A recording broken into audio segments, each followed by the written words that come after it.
If you're making six figures and feel like your money is still disappearing every single month, you're not bad with money, and you definitely don't need to make more. My name is Chris Wendt, and I've worked in corporate finance for over a decade now, and I paid off $43,000 worth of debt, turning that into a net worth of multiple hundreds of thousands of dollars. And I've coached people making as little as $50,000 a year who are crushing their financial goals, and people who are making $200,000 plus that feel stuck every single month. And the difference, it's definitely not income. So in this video, I'm going to break down the most common lie that I see in personal finances and show you exactly what to change starting today so that your money actually starts working for you. So let's dive right into it. The biggest lie I hear about money all the time: I'll save later when I make more money, or I'll invest later when my income increases, right? That's not exactly how it works. We don't go to the gym when we get in shape, right? We go to the gym to get in shape. So the timing is just off here. You don't need more income. So here's how I'm going to break this down for you. If you feel in this stuck cycle, this burnout motivation cycle where you're like, oh, I'm crushing it for a couple months. Ah, man, what's going on? I don't know. All these unexpected things are popping up. What I want you to do is do a 3-month look back with your finances. What this is, you're going back 3 months of your finances, and you're going to see where you spent every single dollar. And then what you're going to do is we're going to categorize all those, put it in a spreadsheet. I have this inside my personal finance community that people find very helpful. You basically just summarize everything. You have all the categories. You got your groceries, you have your gas, you have your utilities, you have your whatevers, right? You have your things. And then you look and see, okay, this is where I have been spending my money. Now, where do I want to be spending my money? And this is where you do a process called the North Star's goal list.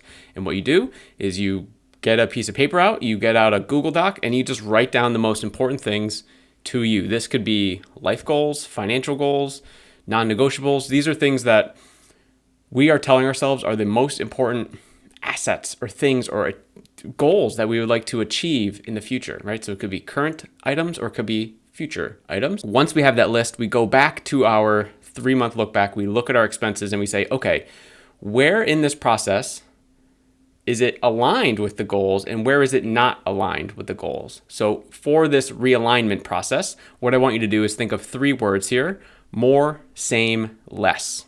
Okay? So we go through each and every category and we say, okay, is me spending X dollars in this category on average every single month something that I need to continue doing because it's on my North Star goal list? So, more of maybe. So the example that I like to give a lot is health and fitness, right? So let's say you have a $20 a month gym membership, but your number 3 thing on your North Star goal list is your health and fitness, some sort of milestone that you're looking to accomplish. And it's like, wow, I am only spending, the monthly gym membership for the thing, the cheap gym membership, and I barely go and all these things, right? So it's like, I should actually be more. The number should be more. I should be increasing the amount of money that I'm spending to this.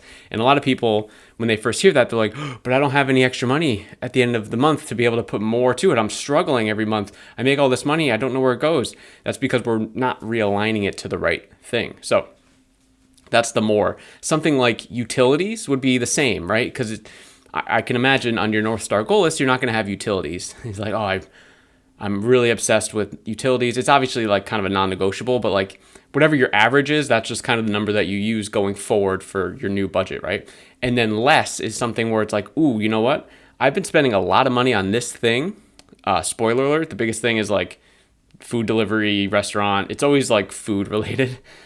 People are always shocked about their Uber Eats or DoorDash or whatever service you have near them, how much you're spending every month. It's most likely not on your North Star goal list, like food convenience, right? Or delivery, or like, yeah, I can get my burrito, my Chipotle burrito in 3 clicks and it's gonna be at my door. It's like, that's probably not on your list. So that's the thing that we realign. So you could even take money from that category and move it to your health and fitness, right? And now it feels amazing because, oh, I'm spending all this, more money on the things that matter to me the most. So that's the realignment step.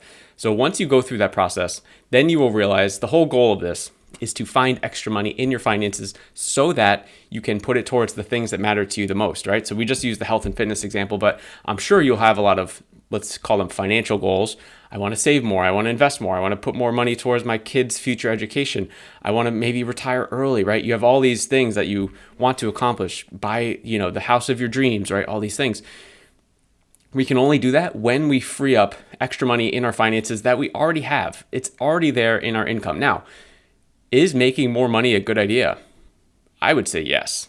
but it's not the first thing. It shouldn't be the first thing that you go to. The first thing is, how can I use the resources that I already have in order to make this happen, right? And then on a long enough time horizon, we do try to increase our skills, become more valuable, solve bigger problems, right? So that we can make more. Of course, making more is better, but if you make more without having the system in place, you're going to be screwed, because while your money will grow and scale, so will your problems, okay? And if this sounds interesting to you, I'm doing a 6-week 1K money challenge to help people unlock $1,000 in their finances in that 6 weeks. So if that's interesting for you, you can just kind of check out this video right here.